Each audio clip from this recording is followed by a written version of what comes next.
All right, Cornerstone members, welcome to a new video/audio tip. This tip goes with the diagram that you see just below here. So if you would just kind of pay attention to that as I'm talking through this. A lot of you know my stance on tee work and how I view it very much as a necessary evil. It's not something that it's okay. It can work for some things, but I think that a lot of people do it very wrong. I know that I did it wrong for many, many years, and I'm starting to figure out a little bit of how to do it better.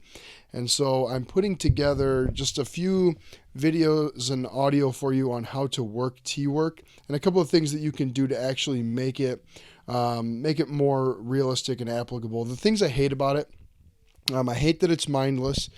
I hate that there's no competition. I hate there's no decision to be made. I hate that most people put the ball on the tee down the middle of the zone and just swing. And so I've created a system that can probably help out our tee work just a little bit. And I'm going to run you through a few of those as we lead up to our system, or as we lead up to our season. The first one is an explanation or a diagram that my assistant coach drew. He's on his computer while I was going through one of our meetings on tee work. The only thing I would not recommend that he has on there is he has 3 to 4 feet away from a wall. I would not recommend hitting a hard ball off a tee into a wall. That probably won't turn out very, very, very well. But that would be from a net. And then, so it's kind of a two-part diagram. On the left is the tee setup, and on the right is like an aerial view of the tee setup. So what we're trying to create with hitting off a tee is we are trying to create multiple swings that will hit the ball hard on a line. And I think what most people, when they do tee work and it's really, the net is really close to them, I think a lot of them look at that horizontal line and think that if they hit the ball on that line, that is a line drive, when in fact that is probably a ground ball. Not probably, that is a ground ball.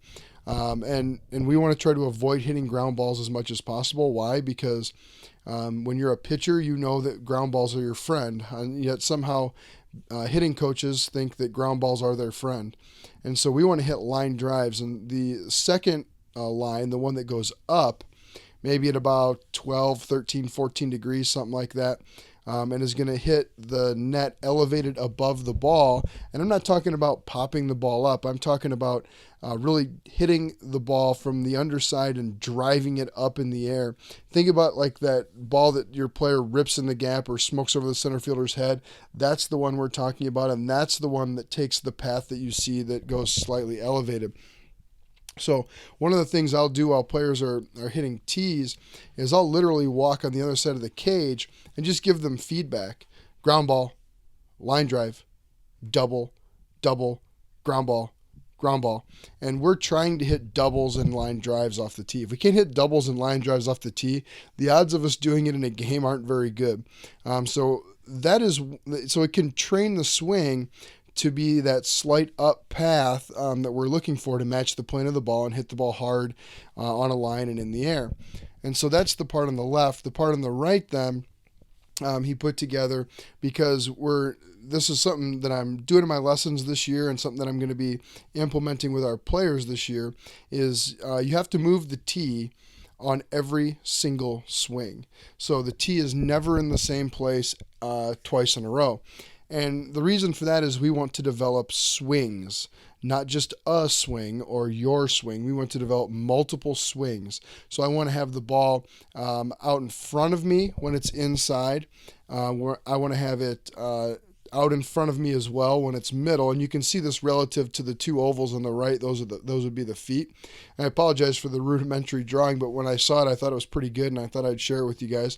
And then you can see the ball that's away is going to be back just inside that front foot. And the diagram that he did, that big oval there that goes diagonal from the back of the plate to the front of the plate, that's the zone where the players can put the ball in.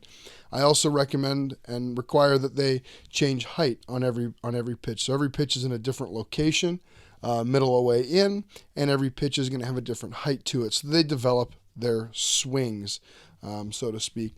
In the coming weeks here, I'll throw a couple of I'll highlight a few of the drills that we use for decision making on tee work, because I know, I would love to just get in and start going live off of hitters and try to correct guys that way, because I actually do think that's a better way to do it in a competitive environment, because they're going to have to translate this to a competitive environment anyways. And how many times have we seen a guy hits it off the tee, hits it off the tee, hits it off the tee. You throw a front flip at him, which is not even a very competitive situation, and he just falls to pieces with what you've worked on him. So you really need to learn how to do this stuff in a more competitive environment. So my next few drills that I throw up here in the coming weeks will be tee drills that you can use to try to make your tee work as competitive, as confusing as possible. So I hope you enjoyed that little bit on tee work, and maybe that'll change. Oh, before I get going, the hitting the ball on the line hard, on the one on the left there, the diagram on the left, that has totally changed some kids' swings without me talking mechanics even one bit. I don't talk about mechanics even the slightest bit right now with them. And we have some kids who are chop down, chop down, chop down, hands away, casting, and all of a sudden you start having them hit the ball hard on the line, and you really emphasize that to them.